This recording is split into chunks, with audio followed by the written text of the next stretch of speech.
थोड़ा-सा राजनीतिक आपके जीवन से पहले जानना चाहते हैं। आपके चाइल्ड स्वागत है आप सभी का द प्रिंट में। हमारे साथ आज चंद्रशेखर आज़ाद मौजूद हैं।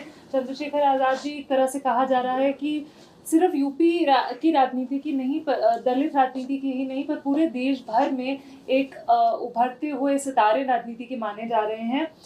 चंद्रशेखर जी, हम थोड़ा-सा राजनीतिक आपके जीवन से पहले जानना चाहते हैं। आपके चाइल्डहुड के बारे में, आपका बचपन किस तरह से बीता और आप कैसे आपकी ज़िंदगी में क्या पड़ाव आए, जिनकी वजह से आप दलित आंदोलन की तरफ आकर्षित हुए? हमें वो थोड़ा अपने पहले बचपन वाले जीवन के बारे में बताएँ। ये जो आंदोलन हम लोग चला रहे हैं, ये वैचारिक आंदोलन है और ये शुरू हुआ 600 साल पहले। उससे पहले एक बार पहले पुणे स्टार्ट हुआ 2000 साल पहले, जब बुद्ध ने इसको शुरू किया। फिर जो है ये सामाजिक व्यवस्था परिवर्तन का सदगुरु रविदास जी के नेतृत्व में आगे बढ़ा। फिर गुरु नानक देव ने, फिर उनके साथ कबीरदास जी ने, और फिर अगर हम 100-200 साल के अंदर की बात करें तो राष्ट्रपिता ज्योतिबा फुले और छत्रपति साहू जी महाराज ने इसको शुरू किया। फिर उनके बाद डॉक्टर बाबा साहब अम्बेडकर और तमाम इतने बहुत सारे नाम हैं जिन्होंने इसमें योगदान दिया। महामना राम सुख वर्मा, बाबू जगदेव प्रसाद कुशवाहा, जननायक कपूरी ठाकुर, कोतवाल धन सिंह गुर्जर, चौधरी चरण सिंह, सर छोटू राम, मान्यवर काशी राम साहब, मान्यवर दीना भाना वाल्मीकि साहब, कयूम अंसारी जी भी इसका एक हिस्सा है, डॉक्टर फरीदी भी इसका एक हिस्सा है। तो हम वंचित वर्गों के तरक्की का, उनको सम्मान और स्वाभिमान का जीवन मिले, बुनियादी उनके सुविधा उनके घर तक पहुँचे, जो उनके हालात हैं उनको वास्तविक उसी तरह से पटल पे रखा जाए, उनके साथ गद्दारी ना हो कि उनके हालात कुछ हैं और वो पार्लियामेंट में आके आप या असेंबली में जाके कुछ कहो। ये एक लंबे समय से ये इस पे चर्चा चल रही है।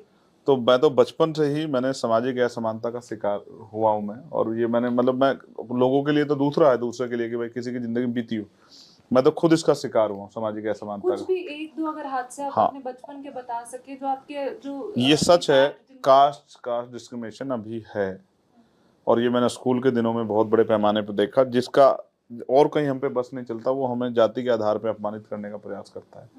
तो स्कूल में ऐसे कई सारे किस्से हुए, जिसके बाद हमने उसके खिलाफ एक रेवोल्यूशन भी खड़ा किया। उसका परिणाम हुआ कि झूठे मुकदमे भी झेलने पड़े। फिर उसके बाद सहारनपुर की घटना है जो घड़कौली की है, तो स्कूल से ही शब्बीरपुर की घटना है। तो बहुत सारी ऐसी घटनाएं हैं जो आपके जीवन में जो है एक बहुत बड़ी लाइन खींच देती है। और मैं तो मैंने स्पेशली 2013 में जिस दिन मेरे फादर की डेथ हुई, उस दिन मैंने ये स्पष्ट रूप से स्वीकार किया कि मैं अपना आगे का जीवन इस मूवमेंट में लंबा, उसका ज़्यादा से ज़्यादा समय इस मूवमेंट में दूंगा। और वो समय मैंने दिया भी। फिर उसके बाद मुझे कई बार जेल जाना पड़ा, लाठियाँ खानी पड़ी, मुकदमे झेलने पड़े।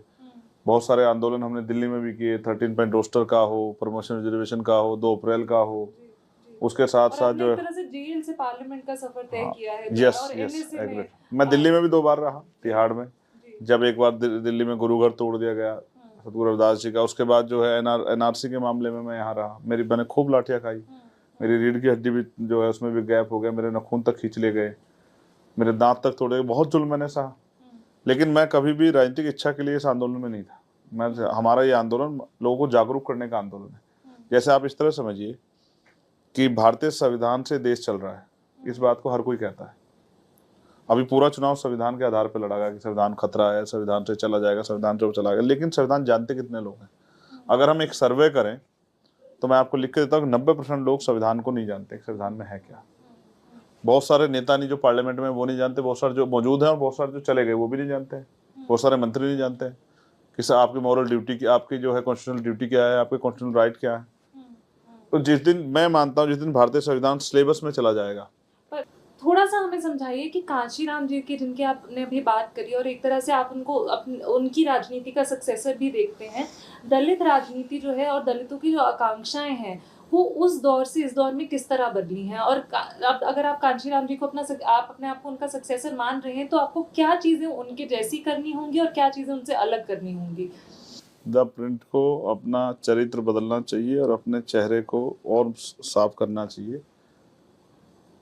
आदमी जिस जाति में पैदा होता है ये उसके हाथ में नहीं है, क्योंकि भारत में जाति व्यवस्था है। लेकिन किसी को सिर्फ दलितों तक सीमित करना, ये चरित्र जो है मीडिया का ये बड़ा खतरनाक है। इसी चरित्र की वजह से मीडिया के देश की सरकारें तानाशाह हो गई है और उनका खामियाजा जनता को भुगतना पड़ रहा है। मैं दलितों में पैदा हुआ हूँ, चमार जाति में, क्योंकि देश में जाति व्यवस्था मैं ओपनली आपको बताता हूँ, लेकिन मैं सिर्फ दलितों की लड़ाई नहीं लड़ता हूँ।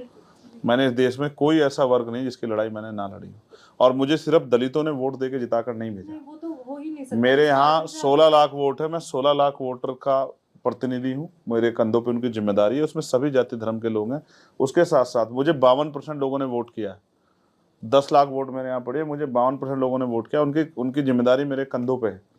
तो आप मुझे सिर्फ अगर दलित चैप्टर पे क्लोज करना चाहते हैं, झूठ है, आपकी जानकारी कम है। वो तो बहुजन समाज हाँ, की तो बात फिर कर रहे आप थे। मुझे फिर आप कमाल है, जब काशीराम जी की लेगेसी और सक्सेस पे आप बात कर रहे हैं तो फिर आप दलित पे चले जा रहे हैं। मैं फिर आपसे कह रहा हूँ, आपकी हिम्मत और द प्रिंट की तो छापे मोदी अपनी जाति के नेता हैं या अपनी जाति के बारे में सोचते हैं, या राहुल गांधी अपनी जाति के नेता हैं या अपनी जाति के बारे में सोचते हैं। ये बड़ा मीडिया का दुर्भाग्य है कि वो अभी भी इस चश्मे से बाहर नहीं निकल पाए। आप तो बहन हो, मैं आपको कहता हूँ कि एक महिला सभी महिलाओं का प्रतिनिधित्व कर सकती है और वो पुरुषों का भी कर सकती है, जाति धर्म से ऊपर उठ के। लेकिन अगर वो उसको जाति में ही, नहीं, मैं आपकी बात से बिल्कुल सहमत हूँ। आपने इतने लंबे समय तक बहन जी, माननीय बहन जी को भी आपने दलितों की नेता बना कर रखा, जबकि उन्होंने अपना नारा भी सर्वजन सुखाएगा। जितने मेंबर ऑफ पार्लियामेंट सामान्य जाति के, उनकी पार्टी में उनका एक एमएलए वो भी अपर कास्ट का है, लेकिन आप उनको दलित नेता के टैग से हटाना ही नहीं चाहते। ये एक मीडिया का चरित्र बड़ा खतरनाक है। मैं काशीराम साहब के विचारों का संग्रह करके विचारधारा के आधार पर मूवमेंट चला रहा हूँ, और मैं विश्वास दिलाता हूँ कि इस देश के दलित, पिछड़े, आदिवासी, मुसलमान, जैन, सिख, ईसाई, पारसी और तमाम न्याय पसंद लोगों की, तमाम बहनों की, भाइयों की, किसान मजदूरों की लड़ाई हम लोग लड़ते आ रहे थे और अब भी लड़ाएंगे। आप सपा का जो इस बार एक्सपेरिमेंट रहा, जो पीडीए का एक्सपेरिमेंट था, उसको किस तरह से देखते हैं और क्या आप मानते हैं कि एक सस्टेनेबल एक्सपेरिमेंट है यूपी की राजनीति में, और क्या आप आगे चल के सपा से हाथ मिला पाएंगे? क्योंकि अगर हम देखें तो ये बहुत मजबूत गठबंधन बन सकता है आपका, सपा का, कांग्रेस का। पहली बात तो उस पीडीए में डी कहाँ था? आप पूरा रिसर्च होगा आप पे, तो मुझे डी बताओ कहाँ था। अगर अयोध्या की बात करें तो जो अयोध्या में जिस सीट पे उन्होंने भाजपा को हराया है, जो कि इतना बड़ा मुद्दा बन गया है, वो अब तो क्या उस डी की हैसियत है कि पार्लियामेंट में अपने वर्ग के लिए आवाज उठा दे? ये डी वही तो है, उनकी पार्टी से जीते हुए डी, जिन्होंने प्रमोशन रिजर्वेशन का बिल फाड़ दिया था, ये वही डी है ना। मैं आपको स्पष्ट करना चाहता हूं, समाजवादी 2022 में एक बहुत बड़े अलायंस के जरिए लड़ी थी और उनकी क्या हालत हुई थी, ये इससे किसी छिपी भी नहीं है। और जिनके बारे में आप बात करें, उन्होंने एडी चोटी का जोड़ लगाया उस अलायंस ने चंद्रशेखर आजाद को लोकसभा हराने के लिए। नगीना में 1 लाख से ज्यादा वोट डिस्टर्ब किए कि चंद्रशेखर हार जाए। वो कौन सा पीडीए, और पीडीए की डी की सबसे सशक्त आवाज को, पीडीए की नहीं, पी डी ए और एम, पिछड़ा, दलित, मुसलमान, आदिवासी, महिलाओं, किसानों, मजदूरों की सबसे सशक्त आवाज को वो हराने गए। वो कौन से संविधान के समर्थक हैं? उन्होंने एडी चोटी का जोड़ लगाया मुझे हराने के लिए, और जो एडी चोटी का जोड़ लगाए उनका आज मुझसे आंखें मिलाने की उनकी हिम्मत नहीं बन पा रही, क्योंकि उनको लगता था कि वो मुझे हरा देंगे। लेकिन नगीना की महान जनता मेरे साथ थी और नगीना की महान जनता ने मुझे आशीर्वाद दिया। मैं फिर आपसे कहता हूँ, हमने भीम आर्मी आजाद समाज पार्टी के जरिए अपनी जिम्मेदारी अदा की। काशीराम साहब कहते हैं मुझसे गलती हो जाए आप गलती मत करना। उन्होंने गलती की हमें नुकसान पहुंचाने की, लेकिन हमने गलती नहीं की। हमने भारतीय संविधान विरोधियों को, जिस समाज ने मेरे एक इशारे पे मुझे वहां वोट किया, और बीएसपी जैसी पार्टी को, पुरानी पार्टी को 1% वोट दिया, उन्होंने मेरे इशारे पे, मेरे कहने के बाद देश भर में संविधान बचाने के लिए भारतीय जनता पार्टी को हराओ अभियान के तहत लोगों ने वोट दिया। अब आने वाले कल में 2027 में आप देखना कि वो वापस आजाद समाज पार्टी के साथ खड़े होंगे, क्योंकि ये एक बड़ी लड़ाई थी। उस बड़ी लड़ाई में हमें अपनी जिम्मेदारी अदा करनी थी, हमने अपनी जिम्मेदारी अदा की। जो बसपा का आप आज स्टेटस देखते हैं, उनका जो वोट शेयर है और कम हो गया है, क्या आप मानते हैं कि जो कांशीराम जी ने आंदोलन शुरू किया था, उस आंदोलन के नजरिए से देखना कि बसपा के, और एक्सपेरिमेंट के तौर पे मैं एक सीट और लड़ा और आखिरी टाइम पे लड़ा, तो हमें 9% वोट मिला डुमरियागंज पे, 80,000 से ज्यादा वोट मिले, और उनको 3% वोट मिला। वो समय बदल गया है। एक लंबे समय तक माननीय बहन जी हमारी नेता है, उन्होंने हमें सींचा, बहुत हमारा सहयोग किया, बहुत समाज को आगे बढ़ने का हौसला, लेकिन अब वो खत्म हो गया है। अब वो कमजोर हो रहा है लगातार। आज की परिस्थितियों में, आज की भाजपा से टकराने के लिए आज की सोच के लीडर्स की जरूरत है, जिसमें वो फेल हुए हैं। और मैं उनको बिल्कुल ही नहीं मानता। उन्होंने अपने समय बहुत काम किया है, और मैं ये चाहता हूं कि वो जो है उनका जो अधूरा काम रह गया उसको आजाद समाज पार्टी के जरिए हम लोग पूरा करें। चंद्रशेखर जी, मेरा आखिरी 1 या 2 सवाल कि ठीक है। एक बसपा के बारे में मैं जानना चाहती हूँ कि वो क्या आकांक्षाएं हैं पिछड़े समाज की, दलित समाज की, अल्पसंख्यक समाज की, जो वो कैप्चर नहीं कर पा रही हैं? क्यों आपको लगता है कि ये आंदोलन इतना बड़ा जो उन्होंने शुरू किया था वो कहाँ फेल हुए इस बार? इस बार नहीं, पिछले कितने मेरी सालों से? पूरी एनर्जी आज़ाद समाज पार्टी पर है। मेरा पूरा संघर्ष आज़ाद समाज पार्टी के जरिए इन वर्गों को प्रतिनिधित्व देने में और उनकी समस्याओं को हल करने पर। मैं किसी दूसरी पार्टी के विषय में, जिसका मैं मेंबर भी नहीं हूँ और जिनके आलोचना है उसी चीज़ पे मेरा कोई ध्यान भी नहीं, उन पर मैं बहुत एनर्जी नहीं लगा पा रहा हूँ। मैं पूरी एनर्जी मेरी आज़ाद समाज पार्टी मूवमेंट में है और मेरा पूरा आस्था विश्वास है कि आज़ाद समाज पार्टी बहुत जल्द बड़ी पार्टी बनेगी और जो महापुरुषों का सपना है काशीराम साहब, बाबू साहब को पूरा होगा। बोला जाता है ये मैं इसका समर्थन नहीं करता हूँ, क्योंकि देखिए इसका मैं तथ्यात्मक जवाब देता हूँ। अभी 17 सीटों का बहुत एक वो चला कि भाई 17 सीटों पे बसपा की वजह से अलायंस हार गया है। तो मैं पूछना चाहता हूँ अलायंस के लोग ये बताएं और आप भी मीडिया के लोग बताएं कि चलिए माने बहन जी उस अलायंस में नहीं गई तो, लेकिन और उसका अल्टरनेट उन्होंने किसको स्वीकार किया? बहन जी आई नहीं और उन्होंने हमें हराने के लिए एडी चोटी के जोड़ लगा दी, तो वो किसी को उभरने नहीं देना चाहते हैं। तो वो ठेकेदार थोड़ा ही है, वो ठेकेदार नहीं है कि भाई वो तय करेंगे कौन हारेगा। जी लोकतंत्र में सबको अधिकार है अपनी पार्टी बनाने का। अब हम हमारे यहाँ जो उन्होंने वोट लिए, इस बात को मैं मानूं कि उन्होंने जो है कि भाई उनको मैं अधिकार छीन लेता कि वो ना लड़ते, उनको लोकतंत्र में अधिकार है, वो लड़े। अब हार जीत का फैसला तो जनता करती है, तो कोई किसी की बी टीम नहीं है, सब अपना अपना काम कर रहे हैं। अगर इतने ही वो थे तो तब हम मानते हैं कि वो बराबर सम्मान से आज़ाद समाज पार्टी को इन्वॉल्वमेंट करते कि चलो बहन जी नहीं आ रही है तो एक और जो पार्टी है जो बहुजन हितैषी पार्टी है हम उसको साथ ले लें। लेकिन उन्होंने तो ऐसा तो नहीं किया, वो तो एडी चोटी का जोड़ लगाया हराने के। इसका मतलब वो उन्होंने क्या किया और क्या नहीं किया इस बात को जनता भी देख रही है। और बहन जी की ने अपना जो फैसला लिया, उनकी पॉलिसी पे उन पे ज़्यादा हम लोग टिप्पणी नहीं कर सकते, क्योंकि बहुत बड़ी नेता, उनका कद हमसे बहुत बड़ा है। जी, अभी तक जो मेरा आखिरी सवाल, जो हमने देखा है, आप परहैप्स एक लौते नेता हैं जो एजिटेशनल पॉलिटिक्स अभी भी करते हैं। आप सिर्फ घर में या कमरे में बैठकर राजनीति नहीं करते, आप सड़क, अब आप एमपी बन गए हैं, अब आप पार्लियामेंट में होंगे। क्या आपकी पॉलिटिक्स में हमें कुछ फर्क देखने को मिलेगा? नहीं, बिल्कुल नहीं मिलेगा। अब मेरे पास ज़्यादा रिसोर्स हैं, अब मैं ज़्यादा सड़क पर जा सकता हूँ। सड़कों की लड़ाई में कभी छोड़ने वाला ना पहले था ना अब था। मैं आपको एक चीज़ और बताता हूँ। अब मैं चाहूँगा प्रिंट इसको जो है इसको लिखे कि 2-3 बहुत इंपॉर्टेंट काम है, क्योंकि मैं खेती किसानी वाली धरती से आता हूँ, किसानी बेल्ट से आता हूँ। तो मेरा प्रयास रहेगा किसानों को एमएसपी गारंटी का जो समस्या है वो जल्द से जल्द हल हो। और मैं क्योंकि किसान परिवार से, मैं जानता हूँ जहाँ से मैं जीत के आया, वहाँ गंगा वहाँ से निकलती है, वो गंगा वहाँ से गुजरती। गंगा से बाढ़ को और कई नदियों से बाढ़ की बड़ी समस्या होती है, किसान की पूरी फसल बह जाती है। उसका मुआवजा जो है किसान को रुपये के हिसाब से मिलता है, कोडियों के हिसाब से। एक मजाक उड़ाया था किसान का, तो मैं कोशिश करूंगा कि किसान परिवारों की समस्या, चाहे वो पानी की हो, चाहे बिजली की हो, चाहे मुआवजे की, उन सब पे हम लोग लड़ें। लेकिन उसके साथ साथ एक बड़ा मुद्दा जिसको नकारा गया, जो पुलिस है वो बहुत ईमानदारी से अपने कंधों पे जो है देश की जिम्मेदारी को उठा, सुरक्षा हो या लॉ एंड ऑर्डर मेंटेन करना हो। तो पुलिस जो है, हमारे यहाँ की पुलिस जो है वो परेशान है, वो फ्रस्ट्रेट हो गई है। कई कई 24 घंटे, 48 घंटे, 60 घंटे तक उनको काम करना पड़ता है। मेरा ये मत है कि हमें इंडियन पुलिस एक्ट में अब बदलाव करना चाहिए और 8 घंटे की ड्यूटी पुलिस की करनी चाहिए और 1 दिन की छुट्टी भी उनकी रखनी चाहिए। मैं उनके लिए लड़ूंगा, क्योंकि उनके बच्चों को भी ये सर्वाइव करना पड़ा। जैसे राजनीतिक लोग पावर है, लोकतांत्रिक व्यवस्था में सत्ता में पावर है, किसी अधिकारी से हम खुश नहीं तो हमसे जबरदस्ती गलत काम कराना चाहते हैं, वो नहीं करता तो हम उसको हटा देते हैं, तो उसके परिवार को उसका खामियाजा भुगतना पड़ता है। मैं चाहता हूँ हर दिन परिवार अपने परिवार के पास चला जाए। तो 8 घंटे की ड्यूटी, वो भी इंसान है, उनकी परेशानियों को भी समझना। उनकी वेतन विसंगता बहुत है, उन वेतन विसंगतों के हिसाब से जो है हम उनको जो है करप्ट भी बोलते हैं, तमाम तक चीज़ें बोलते हैं उनके ऊपर। मैं मानता हूँ कि जो सुरक्षा से जुड़े हुए लोग हैं उनका हमें बहुत ध्यान रखना चाहिए कि उनको वो फ्रस्ट्रेट ना हो। तो मैं इसलिए पुलिस उसमें और किसानों के हित में और न्यूनतम वेतन जो है मजदूरों को जो मिलने वाला वो तय हो जाए और उद्योग धंधे मेरे क्षेत्र में लगें अच्छे, जिससे नौजवानों को रोजगार मिले, इंडस्ट्रियल एरिया जो लग के और कुटीर उद्योग लग के महिलाओं को रोजगार मिले, अच्छे कॉलेज यूनिवर्सिटियाँ मेरे यहाँ बने, बाढ़ की समस्या से मुक्त हो और कानून व्यवस्था अच्छी। इसके लिए भी लगातार मैं प्रयास करूँगा पार्लियामेंट के जरिए। और देश स्तर पर अगर कहीं भी किसी महिला के साथ कोई अपराध होगा, सरकार किसी की हो, न जाति और धर्म से ऊपर उठ के मैं उस बहन की आवाज़ उठाने के लिए संघर्ष करूंगा। मैं कभी पीछे नहीं हटूंगा, ना जाति देखूंगा, ना धर्म, इससे कोई फर्क नहीं पड़ता है।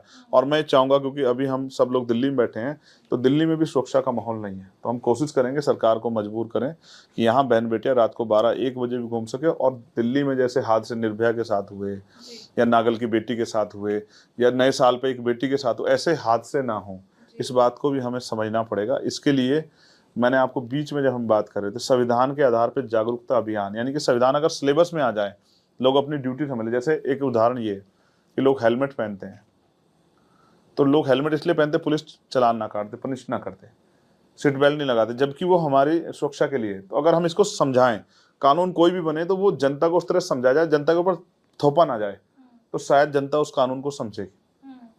तो मेरा कहने का उद्देश्य ये है कि जनता को जागरूक करना बहुत जरूरी है। ना नेता जागरूक है, ना अधिकारी जागरूक है, ना कर्मचारी जागरूक है, सब लोग संविधान का वायोलेशन कर रहे हैं और फिर कह रहे हैं संविधान से देश चल रहा है। संविधान के आगे माथा टेकने से काम नहीं चलेगा। संविधान को पढ़ के, पढ़ाकर और संविधान के आधार पे देश चलाकर ही मुझे लग रहा है भारत तरक्की पे जा सकता है, सोनचिड़िया बन सकता है। हम इसमें पाठशाला के जरिए बहुत बड़ा काम कर रहे हैं और हम वुमेन एजुकेशन पे बहुत गांव तक ले जा रहे हैं, जहां पढ़ी लिखी महिलाएं नहीं, गांव में जाकर उनको पढ़ाने का काम करते हैं। अब हम अब राजनीतिक शक्ति के जरिए हम इसको करेंगे और सरकार को भी कहेंगे इस देश में समान शिक्षा लागू कर दें, कि किसान का बेटा हो, मजदूर का, या करोड़पति या उद्योगपति का बेटा हो, एक ही स्कूल में पढ़ाई हो और वो पढ़ाई इतनी आसान और सरल हो, मुफ्त हो, कि वो अपने सपनों को जी सके। पैसे कमी के कारण बहुत सारे लड़के बच्चे सोच रहे हैं। अब नीट का मामला आप देख लीजिए कि नीट की वजह से कितने बच्चे परेशान हो रहे हैं। मैंने आज ही अपनी बात रखी कि भाई इस परीक्षा को आपको दोबारा करना चाहिए, इसका मूल्यांकन दोबारा करना चाहिए, क्योंकि इसमें एक बहुत बड़ा भ्रष्टाचार दिखाई दे रहा है। ऐसी कई भर्तियां जिनमें पेपर लीक हुए हैं। साथ साथ हमें हेल्थ को भी एक बहुत बड़ा इशू समझना चाहिए। हमारी जीडीपी का एक बहुत बड़ा पैसा जो है हेल्थ पे लगना चाहिए, जैसे दूसरी कंट्रियों का लगता है। आज हमारे यहाँ पैसे वाला आदमी चला जाएगा प्राइवेट हॉस्पिटल में, लेकिन गरीब कहाँ जाएगा। जैसे मैं जहाँ से आया वहाँ एक भी हायर सेंटर नहीं। अगर कोई बीमार हो जाएगा, अचानक कोई परेशानी हो जाएगी तो कहाँ जाएगा। इतना दिल्ली आएगा, मेरठ आएगा, इतना तो मर जाएगा।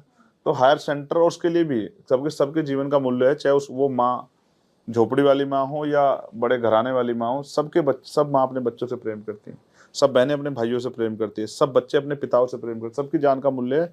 इसलिए हमारे यहाँ हेल्थ और एजुकेशन दो विषय पे इतना स्ट्रॉन्ग काम होना चाहिए कि ये दोनों इतने आसान हो जाएं कि गरीबों का भी वो इलाज मिल सके जो अमीरों को मिल रहा है। इन सब मुद्दों को उठाने के लिए आपको बहुत सारे विधायक चाहिए होंगे, बहुत सारे सांसद चाहिए होंगे। 2027 का आपका क्या प्लान है? क्या अभी उपचुनाव आ रहे हैं, आजाद समाज पार्टी सभी उपचुनाव लड़ेगी और सब कहीं, जैसे मंगलौर में उपचुनाव है, तो हम उत्तराखंड में भी कोशिश करेंगे हमारा प्रतिनिधि जाए, आवाज उठाए। हम सभी सरकारों को टच करेंगे और हम यहाँ पर भी यूपी के भी सभी उपचुनाव लड़ेंगे, बिहार का भी उपचुनाव लड़ेंगे, जिससे हमारे ज्यादा से ज्यादा लोग जीत के जाएं। यूपी तक सीमित पार्टी बिल्कुल नहीं, हम यूपी तक सीमित पार्टी है ही नहीं। मध्य प्रदेश में हमने इतने अच्छे वोट हासिल किए, बहुत कम वोटों से हम कई सीटें हारे। और राजस्थान में तो हम 3 सीटें जो हैं बहुत कम मार्जिन से हारे, 5,000, 7,000, 11,000, और 11-12 सीटों पे हम 3 नंबर पर रहे। तो आजाद समाज पार्टी एक ब्रॉड पार्टी है, एक ब्रॉड बेसिस पे काम करे। उत्तराखंड में हम बहुत कम वोटों से कई सीटें हारे। हम बिहार लड़े थे, 7-7, 8-8 हजार हमें वोट मिला था वहाँ। तो मैं आपसे फिर ये स्पष्ट करूंगा, आजाद समाज पार्टी एक बड़ी पार्टी है, एक बड़ा संगठन है। हाँ बिल्कुल, अब वो नैरो मीडिया का देखने का नजरिया है, तो उससे मुझे कोई फर्क नहीं पड़ता। जब आजाद समाज पार्टी मेहनत करके सफलता हासिल करेगी, सूरज निकलेगा तो सबको दिखेगा। चंद्रशेखर जी, मैं जानती हूँ आपको अब जाना होगा, पर अगली बार जब हम मिलेंगे मैं कोशिश करूंगी आपके साथ नगीना देखूं। मैं आपको विश्वास दिलाता हूँ। नेता के पीछे जो इंसान है उसके बारे में भी जानना चाहूंगी। आप अपने बचपन के बारे में बताएं, फैमिली के बारे में बताएं। आई थिंक हमारे व्यूअर्स को उसमें भी बहुत इंटरेस्ट होगा। जब आपके पास समय होगा तो हर आदमी की अपनी जिंदगी होती है और उसके सपने होते हैं, उसकी ख्वाहिशें होती हैं, व्यक्तिगत सुविधा का जीवन जीने का सबका दिल होता है। लेकिन जिस दिन मेरे ऊपर गोली चली 28 जून को, यही महीना था, मेरी लाइफ में इस तरह के इश्यूज हैं। 8 जून को मैं गिरफ्तार हुआ, 16 महीने जेल में रहा। 28 जून को मुझे गोली लगी, मेरी जान बाल बाल बची, और आज 4 जून को मैं मेंबर ऑफ पार्लियामेंट बना। जिस दिन मुझे गोली लगी उस दिन मैंने तय कर लिया कि आज के बाद मैं अपना कोई व्यक्तिगत जीवन नहीं दूंगा। मैं अपने सारे सपने, सारी सुविधाओं को ख़त्म कर दूंगा और मेरा पूरा जीवन महापुरुषों के आंदोलन को ताकतवर बनाने और उस आंदोलन के जरिए जनता के हितों के लिए होगा। इसलिए अब चंद्रशेखर आज़ाद का जो पूरा बहुजन समाज चंद्रशेखर आज़ाद का परिवार है, और मैंने अपनी बहन को ये वादा किया है कि मैं बहुत जल्द डिटेल में उनसे घंटों बात करके उनके इंटरव्यू को मजबूत बनाऊंगा, क्योंकि आज मेरे पास समय कमी, इसलिए ज़्यादा बात नहीं कर। मैं द प्रिंट के दर्शकों का भी धन्यवाद